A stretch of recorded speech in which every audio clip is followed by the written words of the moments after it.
Olá pessoal, na aula de hoje eu irei falar sobre alguns gases que ocorrem na atmosfera. Bom, a atmosfera é uma camada de gases que envolve o planeta Terra. Obviamente que ela é formada por uma mistura de vários gases diferentes, né? Mas os dois gases que ocorrem em maior quantidade na atmosfera da Terra são o gás nitrogênio e o gás oxigênio. Quando você olha para a Terra, você não consegue entender ou não consegue perceber que a atmosfera da Terra é formada por uma mistura de gases, porque esses gases não têm cor, então é muito difícil distinguir um gás do outro só observando eles, só observando a atmosfera. O gás oxigênio é um dos gases mais importantes que ocorrem na atmosfera da Terra. Ele tem várias propriedades. Uma delas é funcionar como um gás comburente, porque ele é necessário para que ocorra a queima de um certo combustível. Então, só vai ocorrer a queima de qualquer material se o gás oxigênio estiver presente no ambiente. Se você retirar o gás oxigênio, aquele fogo apaga. Uma outra coisa importante em relação ao oxigênio é que a maioria dos seres vivos que vivem na Terra precisam desse gás para respirar. Esse gás é utilizado pelas nossas células para produzir energia. Então, esse gás é misturado com o alimento que a gente consome e os dois juntos são transformados em uma molécula energética que o nosso corpo utiliza para se manter vivo. O gás oxigênio é produzido a partir de uma reação química chamada fotossíntese, que é realizada tanto pelas plantas como pelas algas. Na fotossíntese, a planta vai misturar o gás carbônico com água e luz do sol e vai produzir o gás oxigênio, vai produzir glicose, que é o alimento da planta, e também vai liberar água. Então, esse gás é produzido através desse processo de fotossíntese realizado tanto pelas plantas como pelas algas. E ele, obviamente, é importantíssimo para a manutenção da vida na Terra. Sem o oxigênio, quase 100% das espécies que existem na Terra, tanto de animais como de plantas, não viveriam, porque todos precisam desse gás para se manter vivo. Diferente do oxigênio, o nitrogênio não é um gás que é utilizado no processo de respiração dos seres vivos. Então, ele não é um gás essencial para a produção de energia, por exemplo. Ele é um gás que não tem cor, mas ele é o gás mais abundante que existe na atmosfera terrestre. Porém, ele tem algumas aplicações. Do gás de nitrogênio é produzida uma substância gasosa chamada amônia. Essa amônia serve de matéria-prima para se fabricar vários produtos, como por exemplo o indigo. O indigo é um tipo de corante azul que é utilizado pelas indústrias para colorir aquelas roupas feitas de jeans. Ele também é utilizado para produzir a espuma dos colchões. Também se utiliza a amônia para fazer travesseiros. Para a produção de fertilizantes, a amônia é transformada em ácido nítrico e esse ácido nítrico pode ser utilizado tanto para a produção de fertilizantes como para a produção de explosivos, como a pólvora e a dinamite. Duas outras aplicações da amônia são a produção de linhas, aquelas linhas que são utilizadas para pesca, né?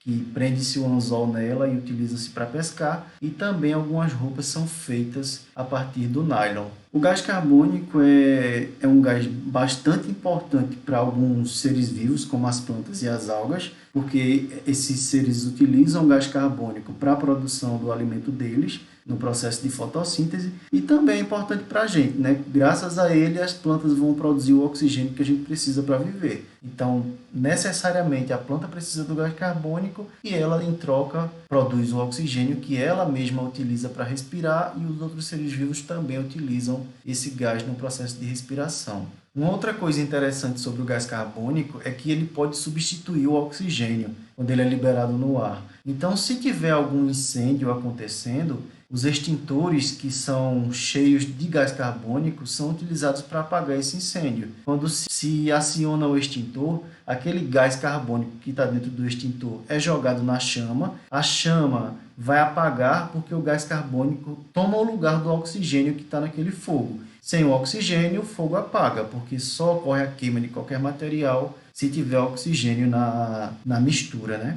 O gás carbônico também é encontrado em medicamentos efervescentes. Nas vitaminas C, por exemplo, quando você joga uma vitamina C dentro da água, aquelas no formato de comprimido, de pastilha, elas vão ficar efervescentes, elas vão liberar um gás. Aquelas bolhas, aquele gás que está sendo liberado é o gás carbônico. O gás carbônico também é encontrado em bebidas gaseificadas, como águas e refrigerantes. Então, aquela bolha que você vê na água com gás e no refrigerante são bolhas contendo gás carbônico no estado gasoso, obviamente, né? Bom, a poluição do ar é causada geralmente pela queima de combustíveis, pelas indústrias e os veículos que utilizam esses combustíveis. Os principais poluentes atmosféricos são sólidos ou então estão dispersos no ar na forma de pequenas partículas e também na forma gasosa. Então, esses principais gases poluentes são o monóxido de carbono, o dióxido de enxofre, os óxidos de nitrogênio, o ozônio e os vapores de gasolina e de diesel. Então, eu vou falar um pouco sobre cada um desses gases durante a aula, tá?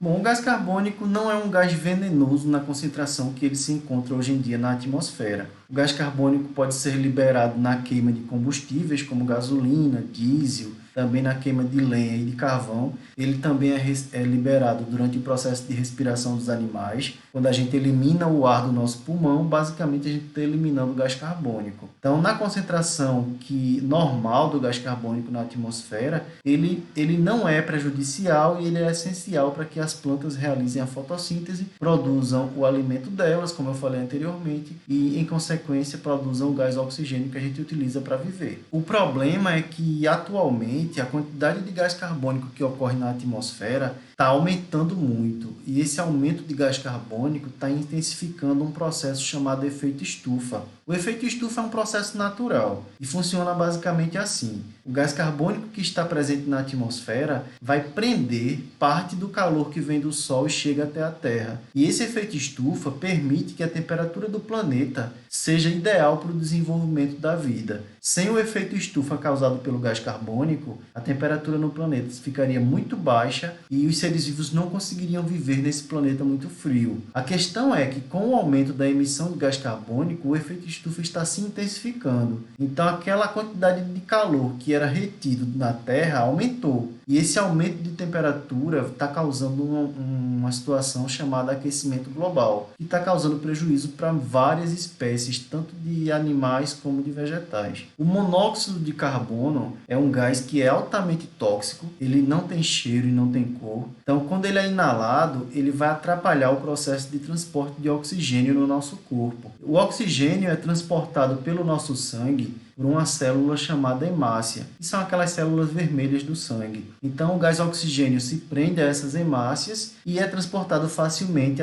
para ser levado até as células. Quando você respira o monóxido de carbono, ele vai começar a se ligar a essas células vermelhas e impedir que o oxigênio se ligue a essas células. Então, como consequência, o seu corpo vai desenvolver alguns problemas decorrentes dessa concentração de monóxido de carbono. Como é um gás tóxico, o monóxido de carbono vai causar envenenamento nas pessoas. Então, os danos causados pelo envenenamento com monóxido de carbono dependem da concentração do gás. Ele pode provocar uma ligeira dor de cabeça se a quantidade for pequena, mas ele também pode provocar problemas visuais, confusão mental, e se a concentração for muito elevada, você pode ter uma intoxicação e até morrer. Então, os efeitos causados pelo gás dependem da concentração. O dióxido de enxofre é um gás que é liberado na atmosfera através da queima de combustíveis fósseis, como o petróleo e o carvão mineral. Esse gás tem um cheiro forte e ele pode causar irritação na garganta e no nariz. Ele é altamente agressivo ao sistema respiratório, então ele ou pode agravar um problema que você já tem no sistema respiratório,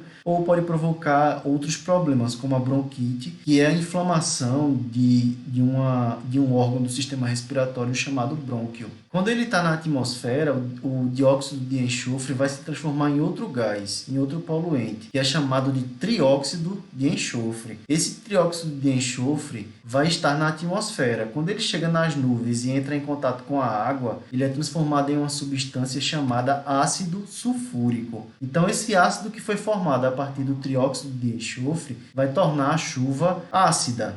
O pH da água é alterado e essa chuva fica ácida. Essa chuva ácida geralmente é formada em regiões poluídas e ela pode causar vários danos a região onde ela cair. Por exemplo, a chuva ácida pode provocar a destruição de espécies de plantas, pode matar diversas espécies de animais e outros organismos, torna o solo impróprio para plantio, né, para agricultura, pode corroer materiais como estátuas de mármore, pode destruir edifícios feitos de ferro e também pode causar a destruição de automóveis. Bom, as substâncias estão constantemente mudando de estado físico na natureza. Elas podem ser sólidos, podem ser líquidos ou podem ser gases. No caso de alguns combustíveis, como a gasolina e o diesel, que são líquidos, eles podem evaporar e eles podem ficar na atmosfera e poluir a atmosfera. Então, esses gases que estão presentes na atmosfera e que não foram queimados vão causar alguns problemas. Por exemplo, há indícios, através de estudos científicos, que alguns componentes desses gases, alguns desses vapores que foram liberados na atmosfera, podem ter efeito cancerígeno. Ou seja, eles podem aumentar a chance de uma pessoa desenvolver câncer